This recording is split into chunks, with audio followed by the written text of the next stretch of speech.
সিজনে ফুলকপি এখন কিন্তু একদম ইন।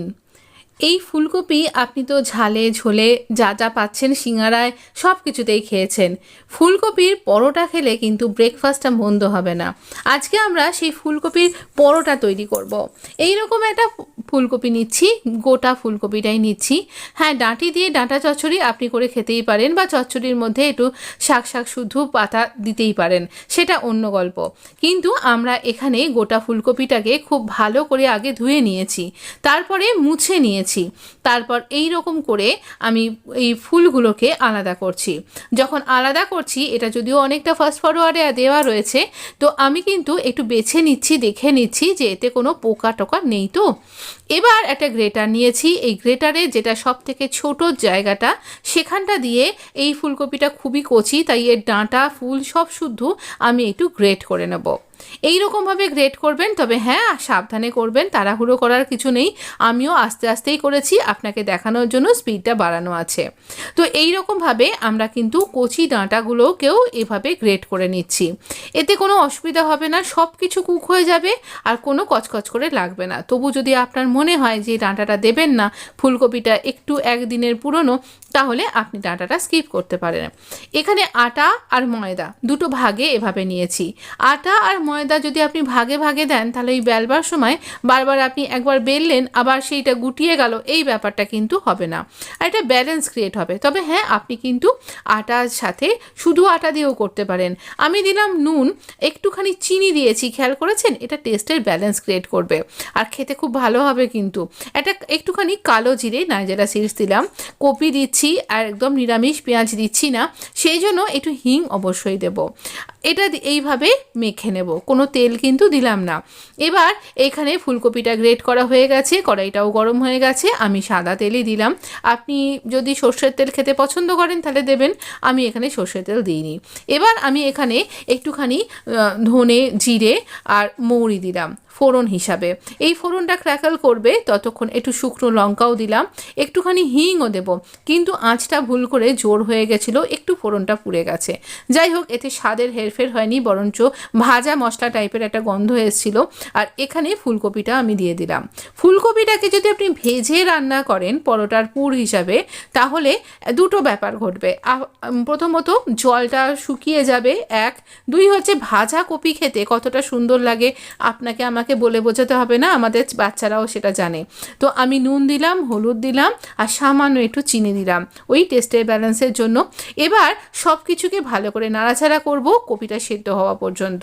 একটুখানি ধনের গুঁড়ো দিলাম, আর সামান্য একটুখানি আমি এখানে জিরের গুঁড়োও দিয়ে দিচ্ছি। সমস্ত কিছু মশলাপাতি একদম বেসিক। এবার সামান্য একটু ধনেপাতা দেব। ধনেপাতাটাও কিন্তু খুব বেশি পরিমাণে দেবেন না, এমন যেন না হয় যে ধনেপাতাটারই গন্ধটা আসছে, ফুলকপির যে নিজস্ব টেস্ট সেটা ডমিনেট হয়ে গেল, সেটা কিন্তু হবে না। তো এখানে এই রকম পরিমাণে দেবার পর একটু ঝাল আমি কম খাই, তাই একটা দুটো লঙ্কাকেই কাঁচি দিয়ে কেটে দিয়ে দিলাম। আপনি যদি ঝাল খেতে বেশি করে পছন্দ করেন, তাহলে সাথে লঙ্কার গুঁড়োও যদি খেয়ে থাকেন তাহলে লঙ্কার গুঁড়োও দিতে পারেন, কিন্তু আমি তো লঙ্কার গুঁড়ো খাই না। আর কাঁচা লঙ্কা ওই একটাই দিলাম, কারণ এটাতে খুব ঝাল, লঙ্কার ফোড়নটাতেও থেকেও ঝাল বেরোবে। আটাটা মাখা হয়ে গেছে, আর যে কোনো স্টাফড পরোটার আটা ময়দা যেভাবে মাখতে হয় একদম সফট করে মাখবেন। তাই বলে একেবারে আটকে যাবে সেরকম নয়, কিন্তু সফট করে মাখতে হবে। আর এটাকে খুব একটা রেস্ট দেবার দরকার নেই, জাস্ট মেখেছি আর আপনার সাথে শেয়ার করছি।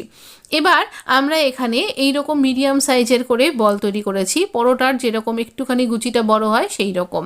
আর একদম পাতলা করে একটু ময়দা দিয়ে দিয়ে বেলবেন, তাহলে পারে বেলাটা খুব সুন্দর হবে, আর একদম সুন্দর করে বেলাটা হয়ে যাবে, আর এটা খেতেও খুব ভালো লাগবে। আমি সবসময়তেই ময়দা দিয়ে বেলার চেষ্টা করি। আমি তাওয়াটা গরম চাপিয়ে দিয়েছি, আর এবার আমি এটাকে খুব ভালো করে বেলে নিচ্ছি। কতটা বেলবো দেখুন, একদম পাতলা রুটিগুলো হয়, দেখুন আমার হাতটাও ঠিকঠাক দেখাই যাচ্ছে। তো এবার এই বড় করে রুটিটা বেলে ঠিক মাঝখানটাতে এটা দেব। এত সুন্দরভাবে এটা তৈরি হয় না, যারা যারা বিগিনার্স তাদের ওই পুরটা ফেটে গেল, বেরিয়ে গেল, এরকমও ব্যাপারটা হবে না। তো দেখুন এইরকমভাবে মোগলাই পরোটার মতন করে এইভাবে ভাঁজ করব। মোগলাই পরোটার কিন্তু চিকেন এগ দিয়ে মোগলাই পরোটার একটা ভীষণ ভালো রেসিপি আমার চ্যানেলে আছে, আমি চেষ্টা করব আই বাটনে দিয়ে দেবার, একবার ট্রাই করে দেখতে পারেন, ভীষণ ভালো লাগে খেতে। তো এটাকে এভাবে বেলে নিলাম, একটা দিক একটুখানি আমার বেরিয়েও গেছে, কোনো অসুবিধা নেই, এতে বেরিয়ে যায়নি, ওপর এতটা পাতলা বেলেছি ওপর থেকে এটা ফুটে উঠেছে। তো এইরকমভাবে আমরা এখানে এটাকে সেঁকে নেব। এই পরোটাটা খেতে অনবদ্য হয়েছিল, যেহেতু এটা রান্না করে করা হয়েছিল তাই জন্য এটা খেতে অসম্ভব সুন্দর হয়েছিল। দেখুন একটা দিক একটুখানি এরকমভাবে ভাজা হয়ে গেল, দেখতেই পাচ্ছেন রঙটা চেঞ্জ হয়ে যাচ্ছে একটু একটু, আবার আরেকটা দিক এরকমভাবে ভেজে নেব। আমি কিন্তু হাই ফ্লেমেই এটাকে ভাজছি, আর এখানে যেহেতু রান্নাটা কুক করে রান্নাটা হচ্ছে সেই জন্য কপি কাঁচা আছে, তাকে একটু রান্না করতে হবে এই ব্যাপারটা তো নেই। এবার আমরা এখানে তেল দিয়ে ভাজবো, আপনি ইচ্ছা করলে কিন্তু ঘি দিয়েও ভাজতে পারেন যদি আপনি খেয়ে থাকেন। আমি অল্প অল্প করে দুদিকেই তেল দিলাম, আর এটা না অসম্ভব ফুলে উঠেছিল, আমি আপনাকে দেখিয়ে দেবো এরপর। তো দেখুন এইরকমভাবে একটু একটু করে দেখুন ফুলতে অলরেডি শুরু করে দিয়েছে, এত ফুলে যাচ্ছিল মানে আমার তো এদিক থেকে ওদিক করে সরাতে অসুবিধা হচ্ছিল এই রকম টাইপের।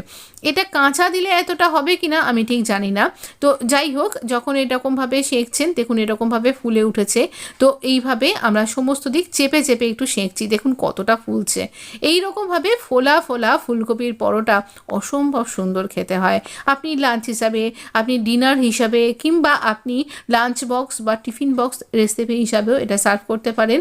একবার খুলে দেখিয়ে দিচ্ছি যে কতটা সফটও রয়েছে, আমি মাঝখান থেকে কেটে এটা দেখাচ্ছি কতটা পুর সমস্ত দিকে ছড়িয়ে পড়েছে। এটার সাথে শুধু একটু রায়তা বানিয়ে নিন। আচ্ছা, রায়তার কথাই মনে পড়লো, বাথুয়ার শাকের যে রায়তা হয় সেটা অসম্ভব ভালো হয় খেতে, তার একটা রেসিপি আছে আমার চ্যানেলে, আমি আই বাটনে দিয়ে দেবো, নাহলে আপনি চ্যানেলটা একটু খুঁজে দেখতে পারেন, নিশ্চয়ই ভালো লাগবে, খুব ভালো হয় খেতে, অসম্ভব স্বাদের। আমি এর সাথে আলু ফুলকপির একটু ভাজা করে নিয়েছিলাম, এই নতুন আলু ভাজা খেতে বেশ ভালো লাগে, একটু কালো জিরে কাঁচা লঙ্কা ফোড়ন দিয়ে, সাথে ছিল পেঠা। ভিডিও ভালো লাগলে প্লিজ লাইক সাবস্ক্রাইব।